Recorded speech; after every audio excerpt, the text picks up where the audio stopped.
बीरबल बहुत चतुर, बुद्धिमान और हाजिर जवाब था। उसकी कीर्ति दूर देशों तक फैली हुई थी।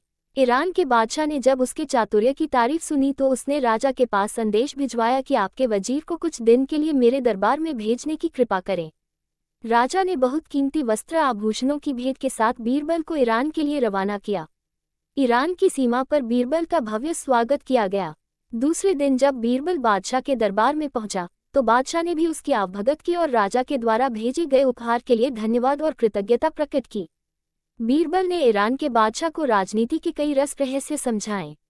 बादशाह उसकी हर राय से सहमत हुए। विदाई की बेला में बादशाह ने अपने सभी दरबारियों के बीच हिंदुस्तानी वजीर से एक सवाल किया कि आपके राजा और मेरे बीच आप कैसे तुलना करते हैं। वजीर ने कहा, हमारा राजा दूज के चांद की तरह है और आप पूनम के पूर्ण चंद्रमा से सुंदर सुशील है। बीरबल के साथ आए राजा के दरबारियों को मौका मिल गया। वह आपस में इस बात को लेकर खुसर खुसर करने लगे कि बीरबल ने ईरान के बादशाह के स्वागत सरकार के आगे अपने राजा को नीचा दिखाया है। ईरान के बादशाह को तो पूनम का चांद बताया और अपने राजा को दूज का चांद।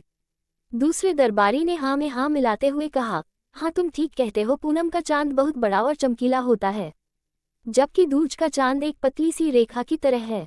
वजीर ने अपने राजा को छोटा बताया, इसकी हमें शिकायत करनी चाहिए। तीसरे दरबारी ने कहा। जब बीरबल वापस अपने राजा के दरबार में लौटा तो राजा ने सारा हालचाल पूछा। बीरबल की बातें सुनकर राजा बोला, आपने हमारे दरबार की शोभा ईरान तक फैलाई, इसकी हमें बहुत खुशी है। साथ गए दरबारियों ने पूनम के चांद और दूज के चांद वाली बात राजा को बताई। राजा इस पर बहुत नाराज हुआ। दूसरे दिन बीरबल से उसने पूछा, आपने मेरी तुलना पूनम के चांद से क्यों नहीं की। वजीर को सारा माजरा समझ में आ गया। वह बोला, हुजूर, आप दूज के चांद की तरह हमेशा अपने पराक्रम, कीर्ति और साम्राज्य कोई दिन दूना रात चौगुन बढ़ा रहे हैं, इसलिए मैंने आपकी प्रशंसा की में दूज के चांद की उपाधि दी। ईरान के बादशाह को पूनम का चांद इसलिए कहा क्योंकि पूनम चंद हर रोज घटा जाता है, सिमटता जाता है। अमावस की रात तो वह बिल्कुल ही नहीं निकलता। आपको दूज का चांद बताकर मैंने अपने राजा की महानता का बखान किया है। दूज का चांद सबको प्रिय होता है, सभी उसके दर्शन करते हैं। पूनम का चांद तो एक दिन चमकता है और दूज का चांद पूरे पखवाड़े तक चमकता है।